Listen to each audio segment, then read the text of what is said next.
నాన్న జోసెఫ్ బాలుడైన యేసు తల్లిదండ్రుల్ని పోలి చూపించేటటువంటిది, ఇవన్నీ కూడా అట్లా జరుగుతూ ఉండేటటువంటి కార్యక్రమాలు.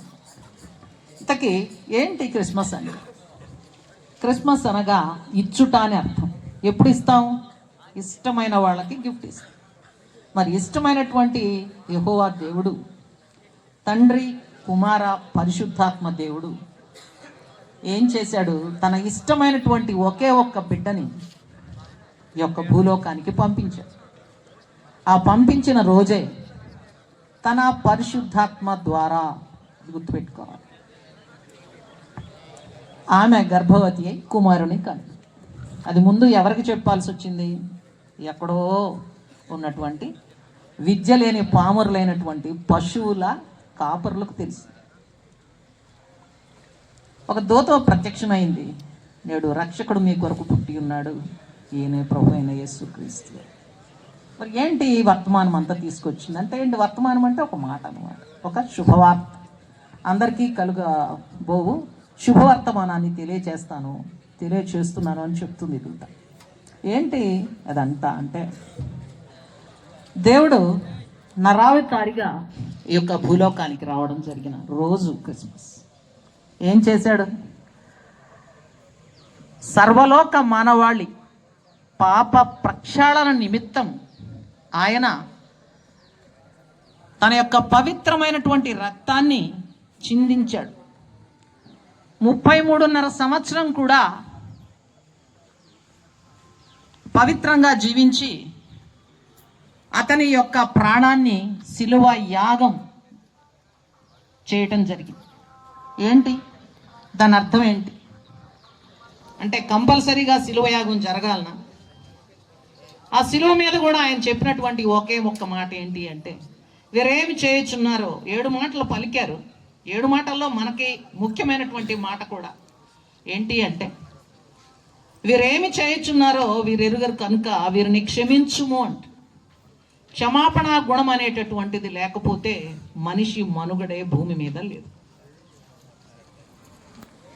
కాబట్టి ముందు ఒక పని జరగాలంటే బిడ్డ పుట్టాలి, బిడ్డ ఎదగాలి. ఎదిగే తన తండ్రి ఏదైతే ఆజ్ఞ ఇచ్చాడో వాటి ప్రకారం ఆయన పవిత్రంగా జీవించి తన యొక్క పవిత్రమైన రక్తాన్ని కల్వరి శిలువపై చిందించినటువంటి రోజు ఈస్టర్. కాబట్టి యేసే దేవుడు అనేటటువంటి నమ్మే వాళ్ళకి 2 పండుగలు ఉంటాయి. ఒకటి క్రిస్మస్ అయితే, రెండవది ఈస్టర్ పండుగ.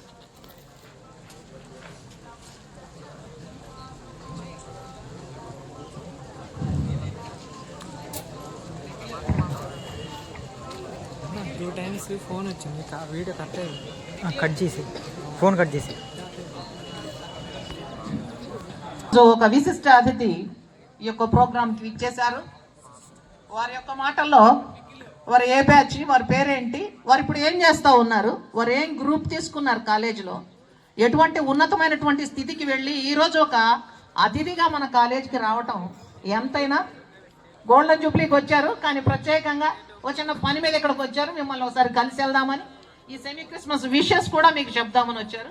Thank you sir, thank you. వద్దు, ఎవరికి వద్దు, నా పేరు చెప్పు. Good evening everyone. వద్దంటున్నాను.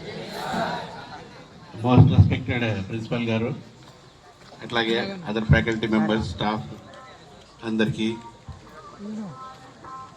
అడ్వాన్స్గా హ్యాపీ క్రిస్మస్. అండ్ సైలెంట్ గా వింటేనే చక్కగా లాస్ట్ బెంచ్ బాయ్స్ కూడా వినపడుతుంది. శుభోదయం, క్రీస్తు జన్మదినం, ఇది లోక కళ్యాణం, మేరీ పుణ్యదినం,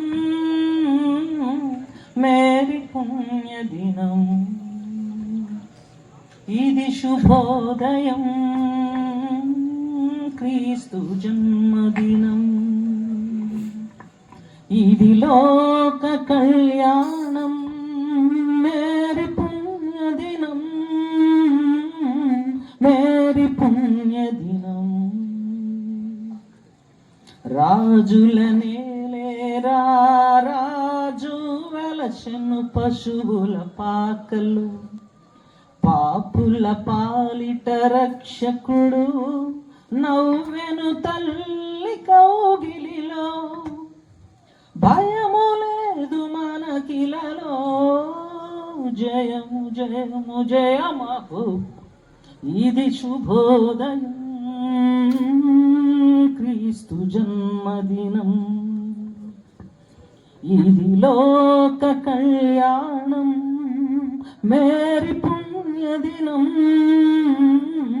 మేరీ పుణ్యదినం. గొల్లలు జ్ఞానులు ఆనాడు ప్రణమిల్లిరి భయభక్తితో, పిల్లలు పెద్దలు ఈనాడు పూజించిరి ప్రేమ దీప్తితో. జయనాదమే ఈ భూమిలో ప్రతిధ్వనించెను ఆ దీవిలో. ఇది శుభోదయం, క్రీస్తు జన్మదినం. ఇది లోక కళ్యాణం, మేరీ పుణ్యదినం, మేరీ పుణ్యదినం.